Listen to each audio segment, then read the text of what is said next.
Manu doctor साहब ने लिखी तो थी 5 दिन की दवाइयाँ लिखे थी, बट हमें का है कि हमारी बुखार में और हमारी तबीयत में 3 दिन में आराम पड़ गया, तो जा वजह से हमने वो 5 दिन की दवाई लिखी थी। मैं हमने 3 दिन खा के छोड़ दी। हमने वो सोची कि 2 दिन की दवाई रख लेंगे अपन, अगली बार काम आ जाई वाली तकलीफ में, तो जा वजह से हमने सिर्फ 3 दिन की दवाई खाई, बाकी की छोड़ दी थी। हेलो फ्रेंड्स, कैसे हैं आप लोग। मैं हूं डॉक्टर राजन्य और आज हम बात करने वाले हैं कि क्या जो दवाइयां डॉक्टर लिखता है, क्या हम उसे बिना पूछे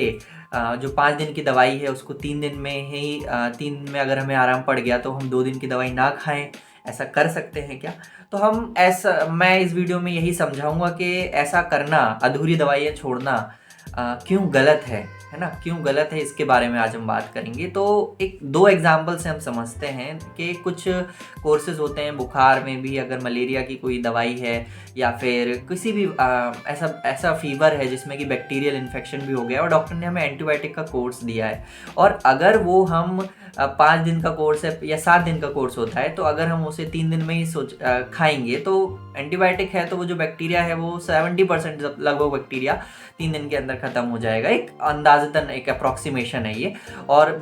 फिर हमें लगता है और हमारे सारे सिम्टम्स सबसाइड हो जाएंगे, बुखार आना बंद हो जाएगा या फिर जो भी सिम्टम्स आ रहे हैं वो थोड़ा सा हमें आराम मिल जाएगा। और हम सोचे कि अगर हमें 3 दिन में ही पूरा आराम मिल गया तो बाकी की 2 दिन की दवाई खाने का क्या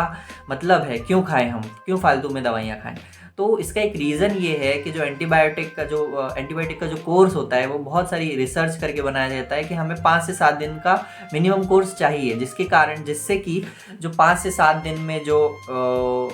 दवाई है वो बैक्टीरिया को पूरी तरीके से समाप्त कर दे। अगर वो 30% भी बचे रहे तो उनकी पॉपुलेशन फिर से वो ग्रो करेंगी, और हो सकता है अगली बार जब वो बड़े हों या जब वो पनपें, जब वो हमारी बॉडी के अंदर एक ज़्यादा क्वांटिटी के अंदर आएँ और हमें इन्फेक्ट कर दें, तो हो सकता है वो जो दवाई है उसको उसका ही उसके विपरीत कवच बना लें, मतलब वो दवाई उन पर असर ही ना करे। उसको हम एंटीबायोटिक रेजिस्टेंस बोलते हैं साइंटिफिक लैंग्वेज में, साइंटिफिक भाषा में, कि अगर हम दवाइयाँ कम ड्यूरेशन, एंटीबायोटिक बेसिकली अगर हम जो उसका कोर्स है उससे कम में ख़त्म करेंगे तो जो बैक्टीरिया वो पूरी तरीके से ख़त्म नहीं होगा, और जो बैक्टीरिया जब अपने आप को डबल करेगा, वो रिप्लिकेट करते 1 से 2, 2 से 4 ऐसे बनेगा, तो अगली बार वो ऐसा बन जाएगा कि वो जो दवाई है उसके खिलाफ वो अपने कुछ एंजाइम्स या उसकी रोग प्रतिरोधक क्षमता, वो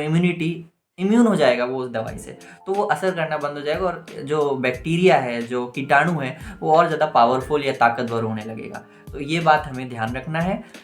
एक दूसरा एग्जाम्पल है स्टेरॉइड्स का, है ना। स्टेरॉइड्स में भी ये होता है कि डॉक्टर बोलता है कि आपको इतना खाना है, फिर आपको मेरे पास आना है, उसके बाद वो उसकी डोज कम करेंगे। तो कई बार क्या होता है, हम लोग अगर सोचे कि अपने मन से ही क्यों डॉक्टर की फीस, ये सोचा जाता है कि इंडिया के अंदर क्यों डॉक्टर की फीस फालतू में लगाए, है ना, इतना पैसा खर्च हुआ है तो क्यों ना हम सही तो हो गए हैं, तो क्या फ़र्क पड़ता है। लेकिन फ़र्क पड़ता है। स्टेरॉइड्स के केस में उसकी टेपरिंग डोज होती है। मतलब टेपरिंग का क्या मतलब होता है कि हमें एक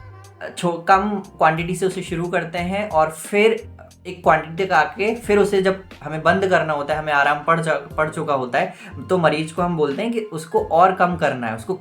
कम डोजेज में। फिर आप उसको, पहले ज़्यादा थी जैसे कि 10 mg थी, तो फिर उसे और 5 mg करेंगे, अल्टरनेट एक दिन छोड़ के खाने को बोलेंगे। ऐसे कम करते हुए उसे बंद करना रहता है। अगर हम खुद से एकदम से बंद कर देंगे तो परेशानी है। इसी तरीके से कई सारे ऐसे फॉर्मूलेज होते हैं, कई सारी ऐसी दवाइयाँ होती हैं